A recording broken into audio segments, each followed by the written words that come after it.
मालकानं सांगितलं, प्रिये हे असल्या कपड्यावर जाणार तू त्यांच्याकडं? माझ्याकडे एक संदकामध्ये साडी आहे चांगल्या प्रतीची, ती नेसून जाते. आणि तेवढ्या रात्री एक चांगल्या प्रतीची ठेवणीची साडी नेसली. मालकानं विचार केला, रस्त्यानं चिखले तुझे पाय भरतील, 2 तासाकरता त्याची सेवा करण्यासाठी चाललीस, त्याला पाय धुण्यासाठी पाणी कसं मागशील, याच्याकरता तुला खांद्यावर घेतो. आणि त्या श्रीमंत उदार अंतकरणाच्या वारकऱ्याने त्या नवऱ्यानं बायकोला खांद्यावर घेतलंय. पुरविली आळी सांगतोय. काय कृपाळू विटेवरचा मालक, काय दयाळू विटेवरचा मालक, काय प्रसन्न विटेवरचा मालक. पण तुमच्या अंतकरणातल्या इच्छा पूर्ण करण्यासाठी त्या योग्यतेची लायकी लागेल, अधिकार लागेल, दर्जा लागेल, ती भक्ती लागेल.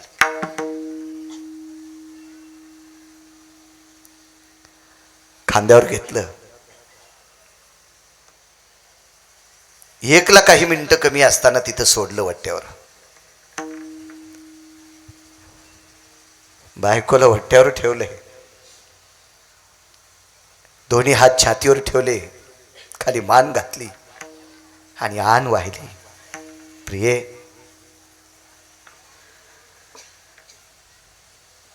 मी ज्या भगवंताचं चिंतन करतो त्याची मी तुला शपथ नाही घालणार, पण ज्या श्रद्धेनं तू माझ्या नावाचं मंगळसूत्र गळ्यात बांधलंय त्या पतीची शपथ आहे तुला. 2 तासाकरता त्याला मी समज. जी मालक निघून गेले. साजूकसा पाऊस पडत होता, डोळ्यातल्या पाण्याची भर खाली पडत होती. त्या वारकऱ्याच्या डोळ्यातल्या पाण्याचे थेंब पडल्याच्या नंतर मेघातून पडलेलं पाणी सुद्धा लाजत होतं, मेघ सुद्धा लाजत होता, ते आभ्र सुद्धा लाजत होतं, ती निशी सुद्धा लाजत होती. त्या चांदण्या पावसाळी वातावरण असल्यामुळं नव्हत्या. आकाशातली पूर्ण नक्षत्र लाजत होती. काय अवस्था आहे वारकऱ्याची.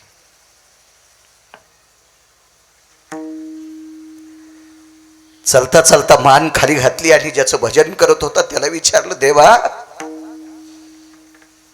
एखाद्या कुळात मी जन्म घेणं ते माझं पाप नाही, मला तू त्या कुळात जन्म घातलास. देवा, उभ्या आयुष्यात जिच्याची लग्न केलंय तिला उघडता जी जी स्त्री दिसन तिला माय म्हणलो रे.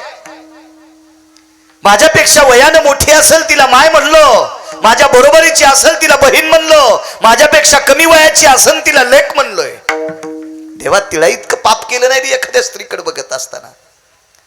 आमचं कोण्या जन्मातलं पाप असेल रे देवा की आयुष्यभर तुझं भजन करावा आणि निष्ठेनं भजन करणाऱ्या वारकऱ्याच्या पत्नीला 2 तासाकरता शरीर इकावं लागते. आमच्यावरती वेळ येते. काय आमचं प्रारब्ध लिहित असताना काय जाणो देवा होशील निजला. काय देवा, तू झोपला होतास आमचं प्रारब्ध लिहित असताना. पण असो प्रभू, मागच्या जन्मातलं काही पापाचं गठोडं असेल ते आम्हाला फेडावं लागेल. तो वारकरी होता जातीनं मुसलमान. पानं ऐकणाऱ्याच्या कुळातला आहे, तांबुळी आहे. नाव आहे संत कबीर. कबीर नाव आहे, कबीर. कबीर एक आनंद आश्रमात फार मोठं नाव आहे. उत्तर भारतामध्ये फार मोठं नाव आहे. वारकरी संप्रदायात एक आगळं वेगळं स्थान आहे कबीरांना. आपला संप्रदाय जातीवादी नाही. आपल्या संप्रदायात सगळ्या जातींची संत आहेत. आपल्या संप्रदायातल्या कीर्तनकारानं जातीवर जर बोलत असेल तर समजायचं ज्ञानोबा आहे तुकोबारायचा अपमान करायला लागलेला आहे. बापाची जी आगिरी नाही या गादीवर बसून एखाद्या जातीवादावर बोलणे चुकीची गोष्ट आहे.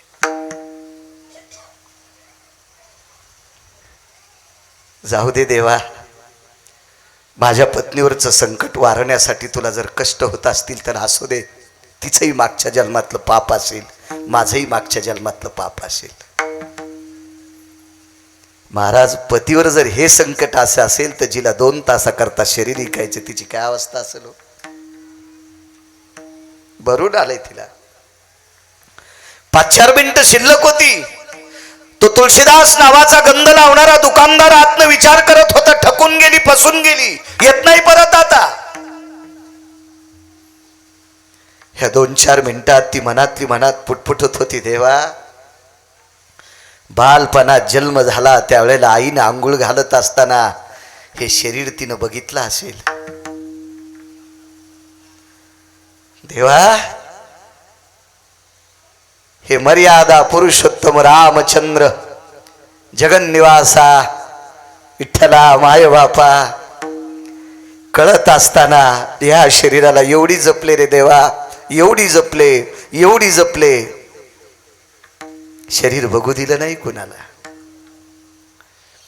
देवा ज्या वेळेला माझं पाणी ग्रहण झालं, मी कबीरांची पत्नी झाले, तिथून पुढे इतकं जपले देवा, इतकं जपले की सूर्याचे किरण सुद्धा अंगावर पडू दिले नाही. बहिर्दिशेला जायचं असेल तर सूर्योदयापूर्वी जायची आणि योग आला तर सूर्यास्त झाल्यावर जायची, पण सूर्याचा प्रकाश असताना बहिर्दिशेला सुद्धा गेली नाही. जिंच्या पॅन्टीवाल्याला बहिर्दिशा कळत नसल, नैसर्गिक विधी जीवनात ती चूक केली नाही देवा. तेजो भास्करो कांती लुप्त व्रधो स्थिती काया. देवा या शरीरावर पदर बाजूला गेल्याच्या नंतर सूर्याची किरण सुद्धा पडली नाही रे. इतकं जपले रे देवा, इतकं जपले. काय ऐकता प्रभू? देवा मी परिस्थिती आमची नाजूक आहे. देवा माझ्या पतीचा धंदा आहे कपडे विणायचा, शेले विणायचा, चादरी विणायचा, उपरणे विणायचा, धोत्र तयार करायचा, साड्या तयार करायचा, लुगडे तयार करायचा, फेटे तयार करायचा, कपडे विणायचा धंदा आहे रे देवा आमचा. देवा ती कपडे विणीत असताना माझ्या मालकानं तुझं भजन म्हणावं. देवा मी असं ऐकलं रे, एके दिवशी माझे मालक कपडे विणीत असताना अडचण होती, माणसाची अडचण होती, त्या दिवशी तू कपडे विणू लागला. कबीराचे मागी विणू लागे शेला.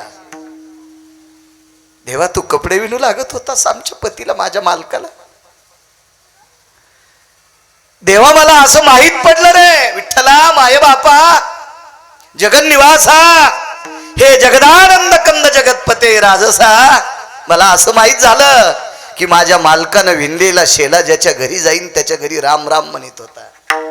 ठाई ठाई सेल्यावरती दिसे राम नाम ग. शपथ पुरावा आहे. तो शेला सुद्धा राम राम म्हणायचा रे देवा.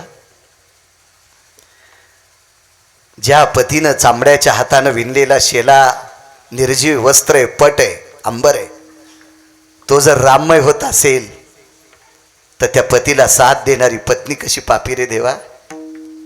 ऐक ना प्रभू, भाई बापा आमच्या घरी जो जो कोणी वारकरी आलाय तो आतापर्यंत कन्या आंबाड्या भाकरी खाऊन गेला रे, उपाशी जाऊ दिला नाही देवा. रात्री बेरात्री आमच्याकडे आलेला वारकरी उपाशी गेला नाही, कधी आळस केला नाही रे देवा त्याला पाणी देण्यासाठी. देवा त्याला स्वयंपाक करण्यासाठी आळस केला नाही रे. असेल ते आमच्या गरिबीच्या परिस्थितीनं धर्म वाढवायचं काम केलं रे देवा. आणि तरी पण पतीच्या व्यतिरिक्त या शरीराला कोणाचा हात लागत असेल तर माझ्या कोण्या जन्मातलं पाप तू आले संपवण्याचा प्रयत्न करणार रे देवा. देवा मागे तुला एका पवित्र स्त्रीने एक इच्छा केली रे, तिचं नाव होतं द्रौपदी. कौरवे पांचाली सभे माझी आणली, वस्त्र हरणे वस्त्र कैशी झाली माऊली. देवा तिच्याकरता तू वस्त्राचं गाठोड झालतास रे. पुराण साक्षी देते, पुराण ग्वाही देते रे देवा. मला पुराणाचं स्मरण रे देवा. माझ्या करता करणारे देवा थोडस काम. ऐक ना देवा, नको बाटू देऊ रे शरीर देवा, नको बाटू देऊ. ऐक रे प्रभू, ऐक माझं ऐक. तळमळ करत होती देवा. देवाला तुझी पत्नी तुला एकदा सांभाळता आली रे. लंकेच्या राजा रावणानं अशोक वाटिकेत ठेवली, काय सुव्यवस्थित सांभाळलंस रे सीतेला. देवा मी तेवढा त्रास देत नाही रे तुला. गंध लावणाऱ्या तुळशीदास नावाच्या दुकानदारानं 2 तासाकरता शरीर मागितले. देवा त्याचं मन बदलवणार आहे. ज्यानं माझं सौंदर्य बघून, माझ्या या रूपाकडे बघून त्याच्या अंतःकरणात काम उत्पन्न झाला, त्याच्या दृष्टीत बदल करणार देवा. एका वारकऱ्याची पत्नी हिच्याकडे बघत असताना काम उत्पन्न न होता बहीण म्हणून त्यानं बघावं. असं तुला करता येतं रे देवा, करता येते देवा, तुला करता येते. नाना प्रकारचा अंतःकरणामध्ये टाव फोडला, इच्छा प्रगट केली, फक्त शरीर वाचावं. पतीच्या व्यतिरिक्त या शरीराला कोणाचा हात लागू नये एवढी इच्छा केली. ठरलेल्या वेळाला दुकानाची कडी वाजली. आतनं कडी काढली आणि दुकानदारानं एका वारकऱ्याच्या पत्नीला आतमध्ये बोलवलं. आतनं दार लावलं, कंदील खुंटीला अडकवला आणि त्या निष्ठावंत वारकऱ्याची पत्नी त्या पलंगावर बसलेली आहे. आतापर्यंत त्या गंध लावणाऱ्या दुकानदाराच्या अंतःकरणात तिच्याविषयी वाईट भाव होता.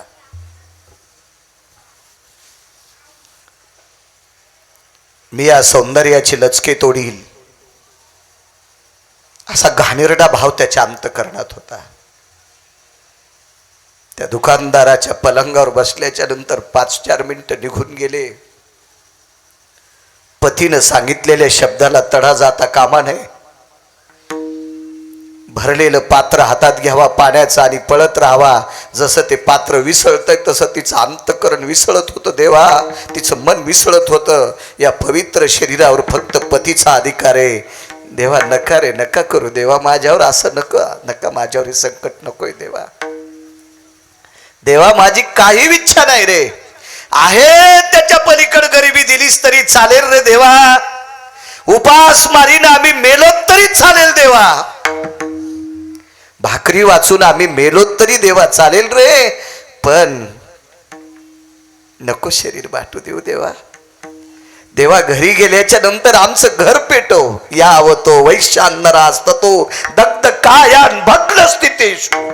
पुराणकार सांगतात देवा घरी गेल्या घर पेटव आणि पेटलेल्या घरामध्ये सदैव आम्ही जुळून जाऊ. ती शिक्षा दिलीस तरी हरकत नाही रे, पण या शरीराला एखाद्या नराधमाचा हात लागता कामा नये इतकं करणं देवा. आणि काय परिणाम झाला पुरविली आळी सांगतोय. एका शकंदात त्या तुळशीदास नावाच्या दुकानदाराच्या अंतःकरणातलं कार्डच बदललं.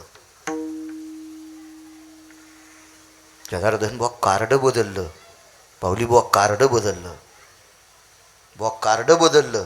आणि काय बदल झाला, दोन्ही गुडघे टेकून तुळशीदास नावाचा दुकानदार हात जोडतोय आणि कबीराच्या पत्नीला बहीण म्हणतो, बहीण म्हणतो, बहीण. हात जोडले आणि त्या पवित्र श्रीमंत श्री कबीराच्या पत्नीला बहीण म्हणलाय दुकानदार. बहीण माय ताई, जे काही मनात पाप आला असेल त्या पापाबद्दल मला माफ कर, पण एक भीक मागतो, एकच भीक मागतो. इथून गेल्यावर तुझ्या पतीला सांग तुळशीदास नावाचा दुकानदार माझा भाऊ आहे. दृष्टांत सांग. एकांत आहे, रात्र वचनबद्ध आहे, मोबदला दिलाय, 2 तासाकरता शरीर विकत घेतलंय, पण समोरच्या व्यक्तीच्या अंतःकरणातली आळी इच्छा एकच होती, देवा हे शरीर वाटू देऊ नको. कुळात कोण्या जन्माला आली त्याचा विचार नाही, पण दोघा पती पत्नीची मालकावर श्रद्धा होती म्हणून देवानं ती पूर्ण केली. म्हणून मालक पहिल्या कडव्यात म्हणतात, पुरविली आळी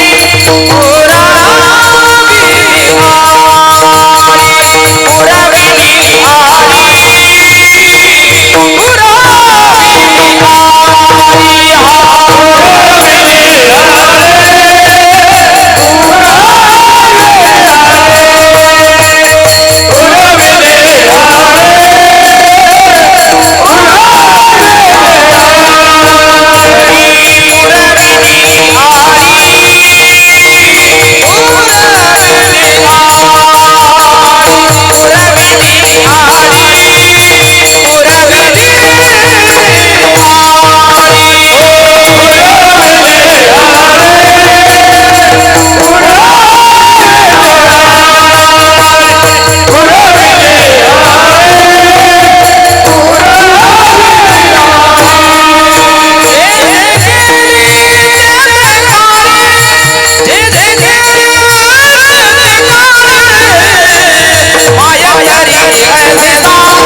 त्यानं माझी इच्छा पूर्ण केली जगाच्या बापाने. पुन्हा एक प्रसंग ऐका. कर्मणो गहनो गती, पांडवावर एक वेळ आली. पांडव धर्मनिरपेक्ष आहेत, पांडव राजे आहेत, राजपुत्र आहेत, शूर आहेत, शिवाय वारकरी आहेत. नुसते राजे नाहीत, नुसते शूर नाहीत. राजे, शूर, अधिक वारकरी. पांडव भजन करणारी होती. पाहाती पांडव अखंड वनवासी, परी त्या देवाशी आठविती. वनवासात सुद्धा पांडव भजन करणारी होती. पारमार्थिक, सात्विक, सदाचारित, पुण्यशील. पण या पांडवांना 12 महिन्याकरता एक वेळ आली. त्या वेळेला नष्टचर्या नावाची वेळ म्हणतात. महाभारत सांगते बुवा, श्रीमद भागवत सांगतंय, पांडवांना नष्टचर्या करायची वेळ आली. नष्टचर्या कशाला म्हणायचं की अधिकारानं टोकाला असलेल्या व्यक्तीला खालच्या दर्जाचं काम करावं लागतं, याला नष्टचर्या म्हणायचं. ज्याच्याकडे 500 एकर जमीन आहे त्याला कपभर दूध मागायची वेळ आली, किंवा त्या दुधासाठी कोणाची बुट उचलावं लागायले, याला नष्टचर्या म्हणायची. हे इथं तुमच्या माझ्यासारख्या 400-500 एकरवाल्याला हा शब्द लागत नाही. पांडव याच्या फार पलीकडचे आहेत, फार पलीकडचे आहेत पांडव. पण नष्टचर्या कशाला म्हणायचं? कोण अर्जुन?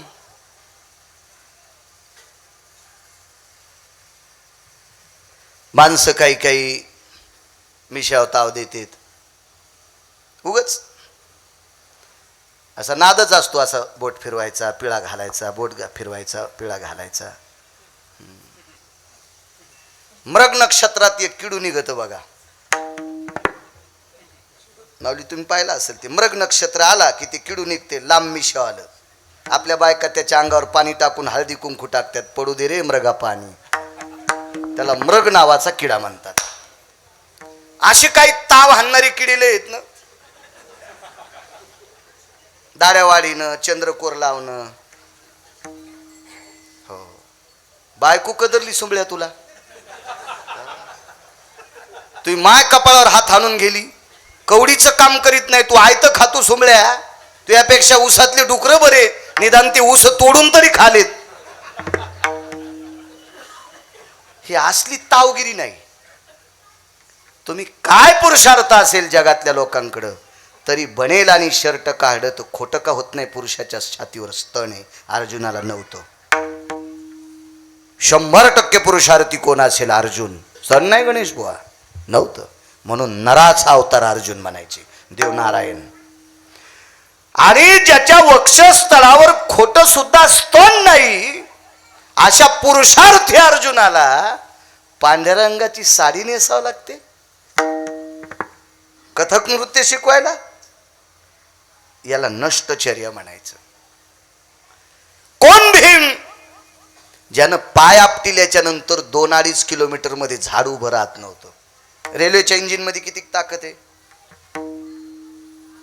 कधी कधी रेल्वेनं प्रवास करतो मी, पण तिथं ऐकायला भेटते, कृपया यात्रीगण लक्षात ठेवा, मराठीत सांगतो, मला काही हिंदी येत नाही जास्त. प्रवाशांनो लक्षात ठेवा,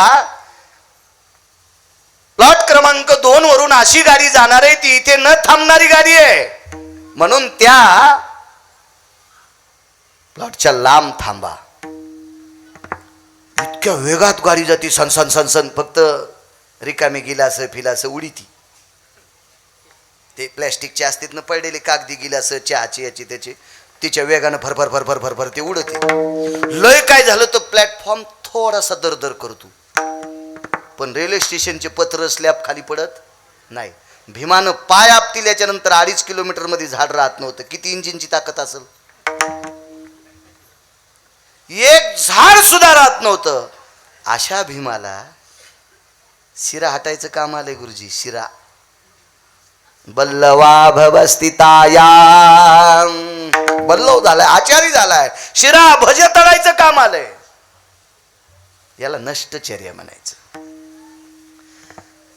पृथ्वीवर ज्याचा रथ रथ चालत असताना रथाची चाकं घासू नये इतकी पृथ्वी ज्याच्या रथाच्या चाकावर प्रेम करते, ज्याचा रथ एका इतीने आधार चलतो, तो धर्मराजा किती सत्यवादी असेल, त्याला कंक व्हावं लागलं. चार्टेड अकाउंटंट, हिशोबनीस, पुराणाची भाषा त्याला बुवा कंक म्हणते, पुराणाच्या भाषेत त्याला कंक म्हणायचं. चार्टेड अकाउंटंट विराट राजाच्या घरी भीमाला काम, आपलं धर्मराजाला काम करावं लागलंय. नष्टचर्या. कोण नकुल सहदेव. या विश्वातली बैल आणि गाय घोडी पारखायची ताकद ज्याच्यात आहे त्याला नकुल आणि सहदेव म्हणतात. यांना गुराख्याचं काम, गुराख्याचं काम वाईट नाही, देवानं वळलंय. राजपुत्र आहेत, सगळ्या काही गोष्टी असं करावं लागतंय. नष्टचर्या. ऐका पुढे. द्रौपदी नावाचं एक पात्र आहे महाभारतामध्ये. किती मोठ्याची असेल द्रौपदी, थोडीशी कल्पना करा माझ्या माईंनो. कधी आपली पुराणं पाहायचा प्रयत्न करा. आपण ज्या संस्कृतीत जगतो त्या संस्कृतीतली लोक किती मोठी आहेत बघा. ज्या द्रौपदीवर द्वारकाधीश श्रीकृष्ण परमात्म्याची कृपा होती, जगदानंद जगतपती कृष्ण कन्हैयाची कृपा होती तिच्यावर. किती मोठी द्रौपदी. आपलं मोठे पण काय सांगायचं. मंदिराकडे दर्शनाला गेलो, गावात राहत होतो त्यावेळेला, आणि दर्शन करून चालल्याच्या नंतर उन्हाळ्याचे दिवस होते. एक जण आवाज द्यायला, या महाराज. गेलो. त्याच्या बायकोनं शेवायाचा भात आणि भजी केलते. 2 म्हशी आलेल्या होत्या. शेवायाच्या भाताला दूध आणि तूप असलं तर खावा, नाही तर चिखल खावा, पण भात नाही खावा. हे तुम्हाला याचा अंदाज नसतो, कारण तुम्ही घरचंच खाता, त्याच्यामुळे तुम्हाला काय अंदाज कळन. आम्ही रोज 2 गावचं खातो, त्याच्यामुळे याचा अंदाज पक्का बांधता येतो आम्हाला. या म्हणल्यावर मी काही नकार द्यायलाच नव्हता. आतमध्ये गेल्याबरोबर लगेच बसलो. त्याला शेवायचा भात, मला शेवायचा भात, अर्धा तांब्या दूध, पसापसा त्याच्यावर तूप, पसापसा साखर. आजार कुठलाच नाही ना. शेवाया पुन्हा चांगल्या होत्या डोक्याच्या केसावानी. हो, नाही तर काही काही घरच्या शेवाया त्याला बोटुळा म्हणायचा. चमच्यान खाचाच नाही, धरून खाचा. आता ती तशा शेवाया करण्यासाठी बाई सुगरण लागेल ना, सुगरणपणा पाहिजे. कारण स्वयंपाकातल्या गोष्टी येण्यासाठी त्याला ती कृपा लागते अन्नपूर्णेची, ती सुगरणपणा असतो. आणि काही काही करायला सुगरण आहेत पण वाढायला भिकार छोटे. भजे 7-8 धरीन टाकू का, दसू दे नीच होतो, हाताला पडू दे ना, असे बदा बदा बदा पडू दे, पडू दे. हातात गचक भर धरीतीन, 2च टाकीतीन, भूक तर मरणाची लागली. कशाला हसता त्याला, मी तरी करू काय.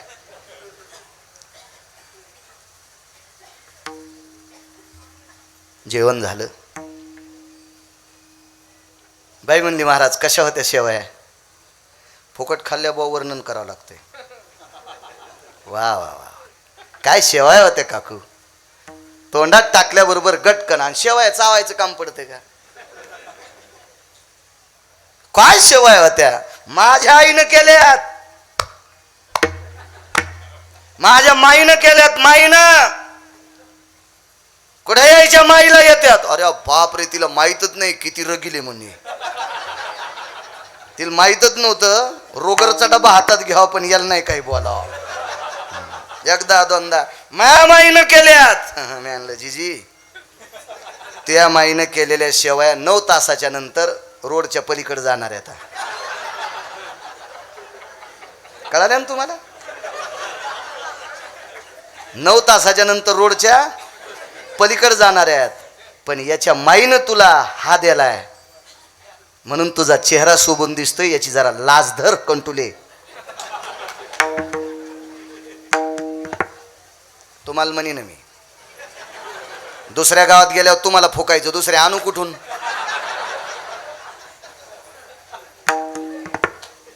लय बायकायला तिळभर करायचा, निळभर सांगायचा नाद. खात्याला इकडचं गात्याला तिकडचं. हो, जी बाई सासू सासऱ्याचं खाऊन माहेरचं गुण गाती का, ही ज्याला भेटली असेल त्यानं म्हणायचं मी अवदशी सोबत लग्न केलंय. लय पुराण इचकायचं काम नाही, बोट खराब होत असते. हे सोपं पुराण, सोपं. 1425 गडी आबाजी गुळवे, 1425 गडी, 3600 एकर ऊस होता. एवढ्या श्रीमंताची मुलगी एका लुगड्यावर जीवन जगल्या, पण आयुष्यात बापाचं मोठेपण सांगितलं नाही. श्रीमंत श्री जगद्गुरु तुकोबारायच्या धर्मपत्नी. साधे बोटुळे मायामाईनं केलेत.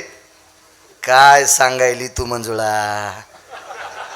चंद्रे तुला लाज वाटायला पाहिजे कस्तुरे. काय येडपट बोलायला लागली बाई तू. नुसते बोटुळे दिले तू या माईनं तर इतका शहाणपणा. मरूस तर तू ही लाज सांभाळायची त्यानं होका घेतलाय. पत्नी उघड राहिली तर कोणाची लाज जाती बुवा. तुमचं झालं नसेल अजून त्याच्यामुळे मुक्त आहे. ज्याचं झालं त्याला विचारा. तू का म्हणे नग्न भाज परी ते लाज स्वामीशी. आयुष्यभर तुझी लाज सांभाळायचा ठेका घेतलाय आणि ते कोणी दिलाय त्यानं. मग हे साधे बोटुळे देणार नीला इतका फुगीरपणा आहे माहेरातला. तर द्रौपदीचं माहेर किती श्रीमंत होतं बाबा.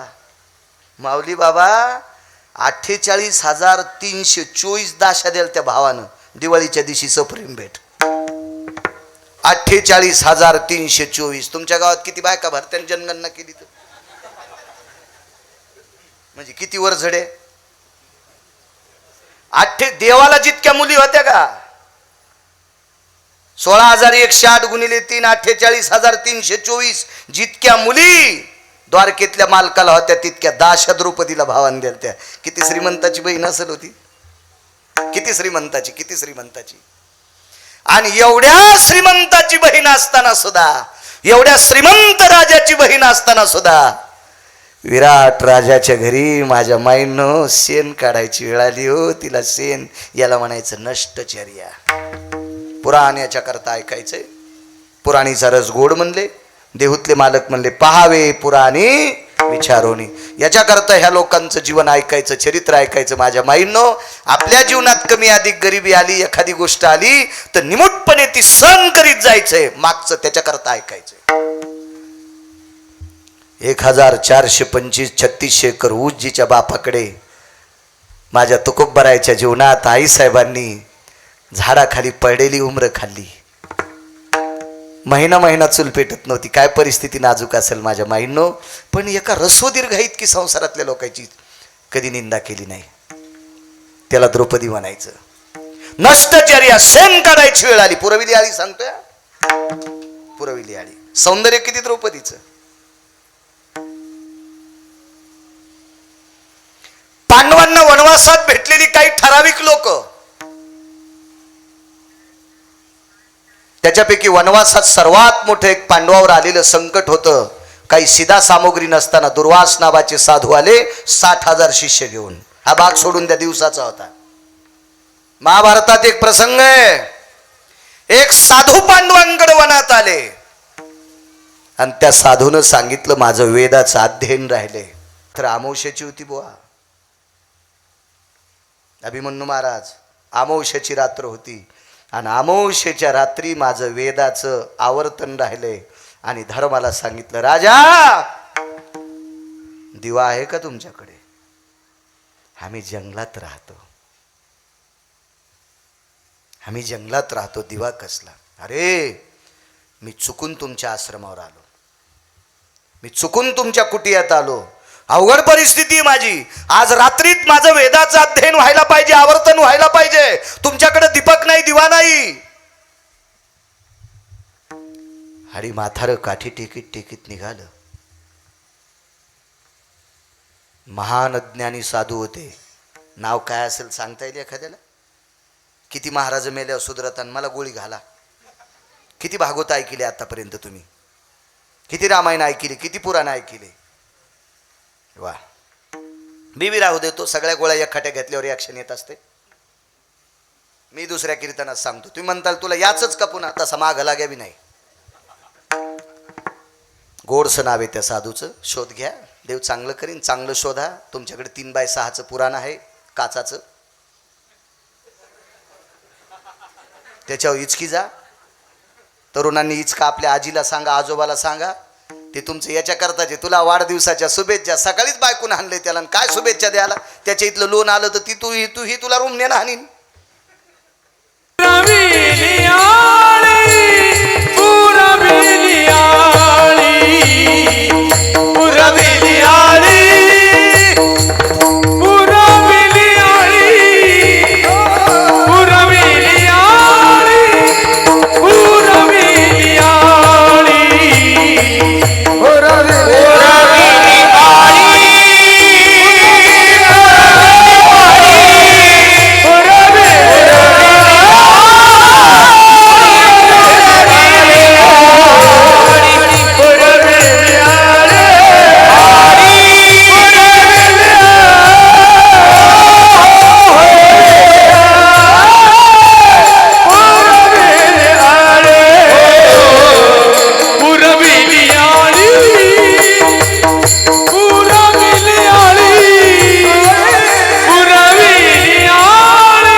भक्ताच्या अंतःकरणात इच्छा असेल ती पूर्णत्वाला न्यायचं काम जगाचा बाप करतोय.